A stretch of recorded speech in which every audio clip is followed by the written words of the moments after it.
படுகொலை செய்யப்பட்ட பகுஜன் சமாஜ் கட்சியினுடைய மாநில தலைவர் ஆம்ஸ்ட்ராங் உடலுக்கு இன்னும் சற்று நேரத்தில் அஞ்சலி செலுத்துகிறார். பகுஜன் சமாஜ் கட்சியினுடைய தலைவர் மாயாவதி அண்மை செய்தியாக நாம் பார்த்துக் கொண்டிருக்கிறோம். நேற்று முன்தினம் 6 பேர் கொண்ட மர்ம கும்பலால் வெட்டி கொலை செய்யப்பட்ட பகுஜன் சமாஜ் கட்சியினுடைய மாநில தலைவர் ஆம்ஸ்ட்ராங்கின் உடல் தற்பொழுது பெரம்பூரில் உள்ள மாநகராட்சி பள்ளியில் வைக்கப்பட்டிருக்கிறது. இந்த நிலையில் அவரது உடலுக்கு அஞ்சலி செலுத்துவதற்காக தனி விமானம் மூலம் சென்னை வந்தடைந்திருக்கிறார் பகுஜன் சமாஜ் கட்சியினுடைய தலைவர் மாயாவதி. இன்னும் சற்று நேரத்தில் அவரது உடலுக்கு அவர் அஞ்சலி செலுத்த இருப்பதாக அண்மை தகவலை நாம் பார்த்துக் கொண்டிருக்கிறோம்.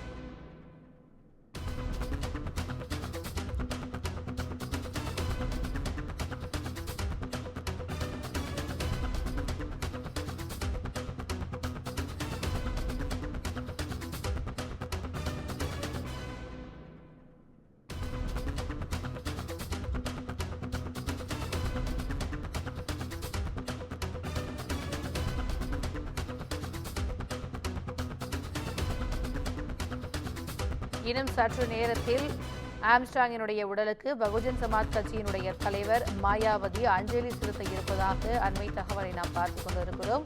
கடந்த 5ஆம் தேதி 6 பேர் கொண்ட கும்பலால் வெட்டி படுகொலை செய்யப்பட்ட ஆம்ஸ்ட்ராங்கின் உடலானது தற்பொழுது பெரம்பூரில் உள்ள மாநகராட்சி பள்ளி மைதானத்தில் வைக்கப்பட்டிருக்கிறது. பொதுமக்கள், திரைப்பிரபலங்கள், அரசியல் தலைவர்கள் என பலரும் அஞ்சலி செலுத்திக் கொண்டிருக்கக்கூடிய நிலையில் பகுஜன் சமாஜ் கட்சியினுடைய தலைவர் மாயாவதி ஆம்ஸ்ட்ராங்கின் உடலுக்கு அஞ்சலி செலுத்துவதற்காக தனி விமானம் மூலம் சென்னை விமான நிலையம் வந்தடைந்திருக்கிறார். அங்கிருந்து பாதுகாப்புடன் தற்பொழுது காரில் பெரம்பூரை நோக்கி சென்று கொண்டிருக்கிறார்.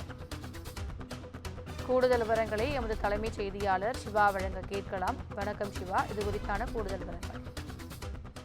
திவ்யா, பகுஜன் சமாஜ் கட்சியினுடைய மாநில தலைவர் ஆம்ஸ்ட்ராங் படுகொலை செய்யப்பட்டு இன்று அவருடைய உடல் பொதுமக்களுடைய அஞ்சலிக்காக வைக்கப்பட்டிருக்கக்கூடிய நிலையில பகுஜன் சமாஜ் கட்சியினுடைய தேசிய தலைவராக இருக்கக்கூடிய மாயாவதி தற்போது சென்னை வந்து பெரம்பூர் நோக்கி சென்று கொண்டிருக்கிறார். குறிப்பாக இந்த சம்பவம் தொடர்பாக விவரம் அறிந்த அவர் இது போன்ற ஒரு இழப்பு என்பது மாநிலத்தில் பகுஜன் சமாஜ் கட்சியை வளர்ப்பதில் மிகவும் ஒரு தீவிரமான ஒரு செயல்பாட்டை மேற்கொண்டிருந்த ஆம்ஸ்ட்ராங்குடைய மறைவு தனக்கு மிகப்பெரிய ஒரு வருத்தத்தையும் கவலையையும் ஏற்படுத்தியிருக்கிறது என்று ஏற்கனவே மாயாவதியை தெரிவித்திருந்தார். அது மட்டுமல்லாமல் தன்னுடைய குடும்ப உறுப்பினர்களில் ஒருவரை இழந்திருப்பதாக நான் இதை கருதுகிறேன் என்பது போன்ற கருத்துக்களை எல்லாம் அவர் தெரிவித்திருந்தார்.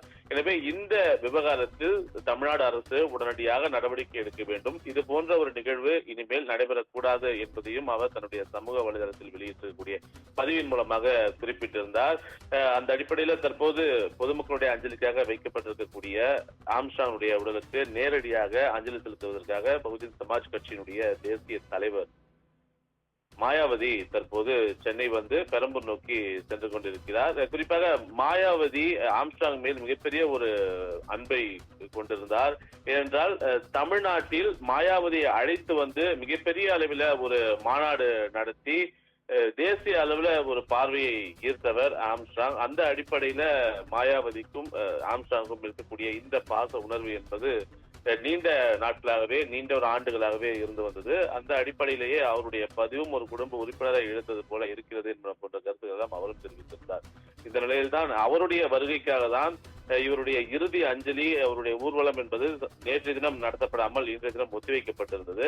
எனவே அவர் வந்த பிறகு நேரடியாக நேரில் அஞ்சலி செலுத்திய பிறகுதான் இறுதி ஊர்வலம், அவருடைய உடல் தகனம் போன்றவை செய்யப்படும் என்று குடும்ப உறுப்பினர்கள் தெரிவித்திருந்த நிலையில்தான் தற்போது நேரடியாக நான் சென்னை வரை இருக்கிறேன் என்று நேற்று தினமே தெரிவித்திருந்த மாயாவதி இன்று சென்னை வந்து தற்போது இன்னும் சற்று நேரத்துல ஆம்ஸ்ட்ராங்குடைய உடலுக்கு அஞ்சலி செலுத்த இருக்கிறார்.